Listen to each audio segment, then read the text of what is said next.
Hey, bonjour à tous. Aujourd'hui, on va parler de Lux, le premier tome, Obsidienne, écrit par Jennifer Armentrout. Et comme vous pouvez vous en douter, non, non, juste non. D'ailleurs, je m'excuse auprès des fans parce que je sais que c'est une saga très aimée. D'ailleurs, c'est pour ça que je l'avais acheté. Mais ce ne l'a vraiment pas fait avec moi. Désolée. Obsidienne va parler d'une jeune fille, Katie, assez solitaire dans l'âme, qui va déménager avec sa mère dans le trou paumé des États-Unis, près d'une forêt et d'une grande chaîne de montagnes. C'est important pour la suite. Katie, comme je vous l'ai dit, qui est assez solitaire, va, sur les conseils de sa mère, faire connaissance avec les voisins d'à côté. Oui, je sais, les voisins sont forcément à côté, mais flûte, voilà, flûte. C'est là qu'elle rencontre Damon.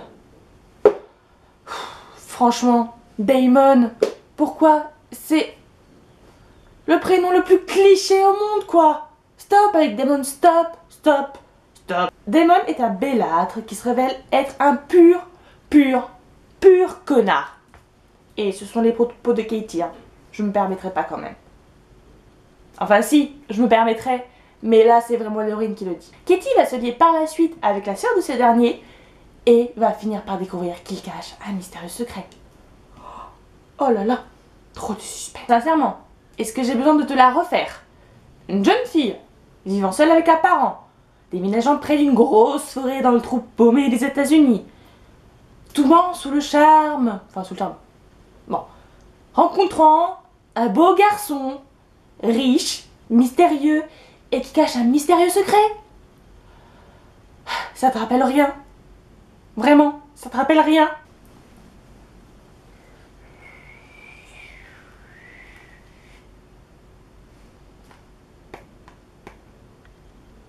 Bon, oublions le côté très cliché du résumé, car il y a tout de même des éléments intéressants dans cette histoire, mais qui malheureusement se sont fait écraser par d'autres choses. De ce fait, je m'excuse par avance pour l'avis un peu fouillis que je vais vous donner, parce que, comme je vous l'ai dit, il y a des bonnes choses, mais les bonnes choses, elles sont faites. Voilà. Tout d'abord, en commençant l'histoire, j'ai trouvé l'héroïne très intéressante, car même si c'est un personnage réservé et solitaire, ce n'est pas pour autant qu'elle se démonte face aux autres, car quand quelque chose l'énerve, vous inquiétez pas, elle va vous le faire savoir. Et c'est ce qui va donner de très bonnes scènes avec Damon, avec qui elle se prend assez souvent la tête. Et d'ailleurs, c'est ça qui est très bien, c'est que du coup, ce ne sont pas deux personnages qui vont tomber dans les bras l'un de l'autre. Ah, et ça fait du bien, ça fait du bien, un grand bien. Rajoutons à ça qu'elle est booktubeuse, on avait donc de quoi avoir un personnage du tonnerre. Vous sentez le mais il y a quelque chose qui a cloché. Quoi donc? Ça. Puis la porte s'ouvrit sur un torse large, bronzé et musclé. Un torse nu. Quand je baissai les yeux, j'en eus le souffle coupé. Il portait un jean taille basse qui révélait une fine toison partant de sous son nombril et disparaissant sous son pantalon. Son ventre était plat, parfait. Je mourais envie de le toucher. Moi, je trouvais ça plutôt sexy. Je me mis à creuser des trous dans la terre à des endroits stratégiques. J'avais la gorge sèche, beau visage, corps parfait, caractère de cochon. C'était un peu la sainte trinité du mec canon. Les images qui me traversèrent l'esprit auraient été interdites aux moins de 18 ans. Et à son expression, il était clair qu'il le savait. J'ignore combien de temps je passais à l'observer ainsi avant qu'il plonge dans l'eau.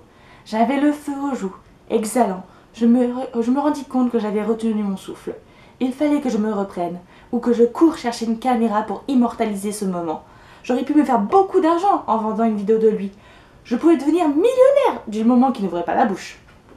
Un sourire apparut sur son visage. Il avait quelque chose de caustique, de sexy. Mais fais-le toi, qu'on en finisse, Prends-le contre un mur et fais-le toi. Stop. Pendant toute l'histoire, stop, fais-le toi. Voilà, ça ne me dérange pas qu'un personnage soit attiré par un autre. D'ailleurs, Petit point pour l'héroïne, car elle sait très bien faire la différence entre désir et amour. Ça c'est pas mal. Mais arrête de parler de son physique pendant tout le bouquin. C'est juste... Ah, c'est juste énervant. Pour maintenant en venir à Damon, c'est un personnage intéressant, énervant à souhait. Et c'est heureusement pas l'archétype du Edward Cullen qui est parfait de bout en bout. Mais j'ai eu un problème avec son secret. Je vais pas vous spoiler, vous inquiétez pas. Mais je sens que l'auteur a voulu faire original dans ce dernier.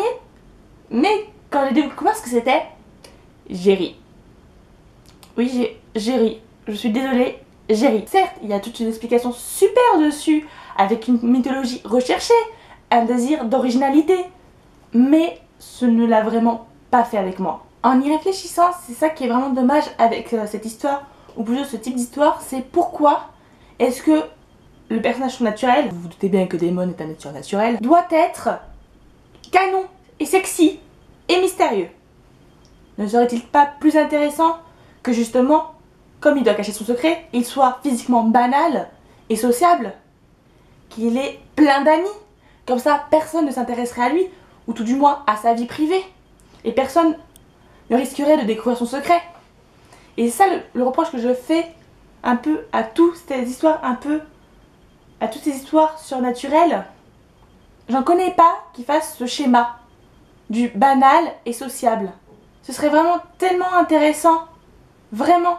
Là ça me plairait, même si l'histoire est super cliché, ça me plairait parce qu'il y aurait un parti pris intéressant. Pour en finir avec Lux, désolée, je l'ai un petit peu démonté parce que le cliché du mec sexy et canon et surnaturel, tout ça, j'en ai jusqu'à là maintenant. Même pour le résumé de l'histoire, pour le début, ça...